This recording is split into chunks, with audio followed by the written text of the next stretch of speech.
بسم اللہ الرحمن الرحیم۔ السلام علیکم۔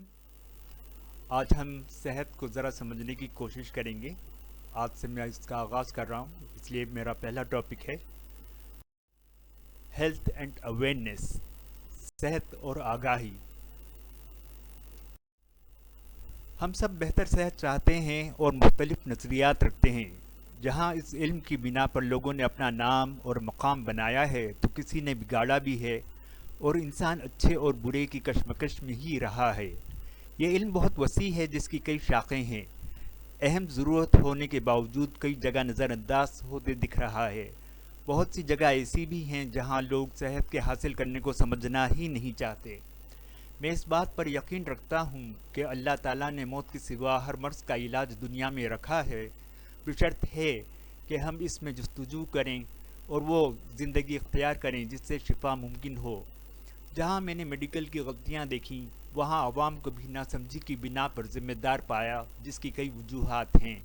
نیورولوجی اور نفسیاتی امراض کو پڑھا، دیکھا اور ممکن علاج کی تحقیق پر مہارت حاصل کرنے کے بعد اس نتیجے پر پہنچا ہوں کہ بیماری سے کہیں زیادہ تدبیر سے لا علم ہونا کسی بھی معاشرے کا بڑا مسئلہ ہے۔ میری کوشش ہوگی کہ وہ بات زیادہ نہ لکھوں جو نیٹ پر تفصیلی موجود ہے۔ یہ تسلیم کرتا ہوں کہ کوئی چیز حتمی نہیں ہوتی اور بہتری کی گنجائش ہمیشہ رہتی ہے، کیونکہ مجھ سے بہتر لکھنے والے اور تجزیہ کرنے والے موجود ہیں۔ علاج۔ دنیا بھر میں علاج کے سلسلے میں میڈیکل کا ادارہ سب سے بڑا مانا جاتا ہے۔ ہومیوپیتھی، حکمت، ایوویڈرا اور کئی طریقے علاج ہیں جو اپنے علم کے مطابق کام کرتے ہیں۔ بہت سے امراض پر قابو پا لیا گیا ہے اور کچھ نئے دریافت ہو رہے ہیں۔ کسی کا دورانیہ کم ہے اور کسی کا زیادہ، اور پھر بھی وہ لا علاج رہتے ہیں۔ یہ ضروری نہیں کہ ایک ہی طریقہ ہر جگہ کامیاب ہو۔ علاج عمر، جنس اور دیگر علامات ساتھ ہونے کی بنا پر ایک دوسرے سے جدا ہوتا ہے، اور وقت کے ساتھ کچھ امراض کی نوعیت بدلتی بھی ہے۔ بہت سے معالج اپنے مریضوں کو آگاہ کرتے ہیں لیکن ہجوم کی بنا پر تفصیلی نہیں کر پاتے۔ بیماریوں کی تعلیم کو دیکھ کر اندازہ ہوا کہ ادویات اور دوسرے جڑے ماہرین کی رائے کی کمی ہے۔ ایسا نہیں کہ وہ اس کا علم نہیں رکھتے، لیکن بظاہر یوں لگتا ہے غلبہ اپنے شعبے کا ہوتا ہے۔ صحت۔ اکثریت دوا کھانے کو صحت سمجھتی ہے، جبکہ یہ آپ کی غذا، ورزش، جسمانی حرکت، مزاج اور پرہیز کے بنا لمبے دورانیہ کے امراض میں مؤثر نہیں۔ یہ ممکن نہیں کسی مرض کے لیے آپ دوا لیں اور دوسری طرف وہ کام کریں جس سے مرض بڑھتا ہو۔ ترقی یافتہ ممالک میں ہیلتھ کی کئی شاخیں ہیں جو آگاہی کے اداروں کی طرف بھیجتی ہیں، لیکن کئی ممالک میں یہ پوری طرح کام نہیں کرتا۔ یہ ضروری نہیں کہ ترقی یافتہ ممالک کے دواؤں کا معیار بھی برابر ہو۔ صحت کے ادارے کچھ امراض پر بڑے پیمانے پر کام کرتے ہوئے نظر آتے ہیں، لیکن یہ نہیں دکھتا کہ ہر علاج کے طریقے کو مد نظر رکھ کر پذیرائی ملتی ہو۔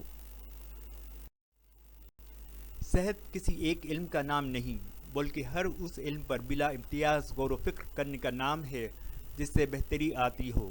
یہ صرف میڈیکل تک محدود نہیں، بلکہ صحت کے لیے پوری ضروریات کا جائزہ لیتا ہے۔ ہیلتھ آفیسرز کا کام دیگر ضرورتوں کا جائزہ لینا اور آگاہ کرنا ہے، جس میں غذا، ڈائٹ اینڈ نیوٹریشن، ورزش، نفسیات وغیرہ آتے ہیں۔ کئی ممالک میں یہ ادارہ پوری طرح کام نہ کرنے کی وجہ سے مریض بار بار اپنا ڈاکٹر اور ادویات بدلتے ہیں۔ ایسے میں صحت کے عالمی اداروں کو بڑھتے ہوئے مسائل پر توجہ دینی چاہیے اور کسی دوسرے ادارے کو خدشات ہوں تو دور کرنے چاہیے جو نظر نہیں آتا۔ دوا۔ ادویات کو مرض کی بنا پر کئی حصوں میں تقسیم کیا گیا ہے۔ ہم اس دوا کو قدر کی نظر سے دیکھتے ہیں جو مرض کا توڑ ہوں، جبکہ ایسی ادویات جو علاج کے لیے دی جاتی ہیں مگر حل نہیں، ان میں احتیاط ضروری ہے قبل اس کے کہ وہ دوسری بیماری کی وجہ بنے۔ ایک نظر میں دوا وقتی طور پر اثر انداز ہوتی ہے، جب کسی دوا کی میعاد وقت سے بڑھ جائے تو وہ اپنا اثر کھو دیتی ہے۔ کئی ممالک میں غیر معیاری دوا کا ملنا بھی ایک مسئلہ ہے۔ دوسری وجہ کچھ ادویات معیاری ہونے کے باوجود ایک دوسرے کے ساتھ نہیں بنتی، جس کا علم رکھنا ہر کسی کے لیے آسان نہیں۔ کئی ادویات ایسی ہیں جو وقتی طور پر تو لی جا سکتی ہیں، لیکن زیادہ عرصہ لینا مناسب نہیں۔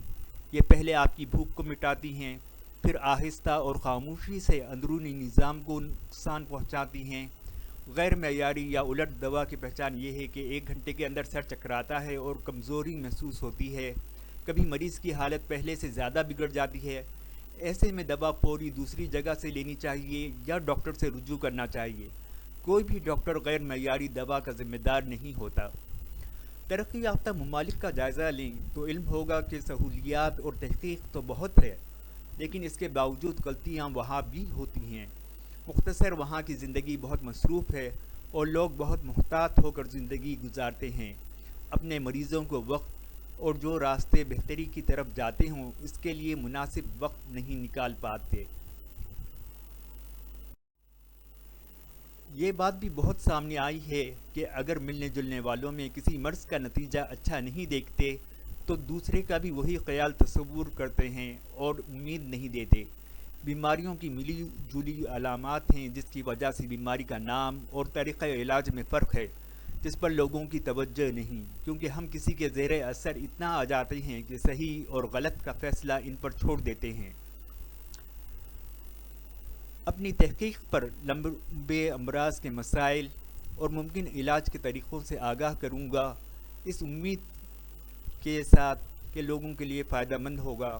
ممکن ہے سمجھ آ جائے دوا اثر کیوں نہیں کر رہی، مرض کیوں نہیں جا رہا اور آپ ایسا کیا کر رہے ہیں۔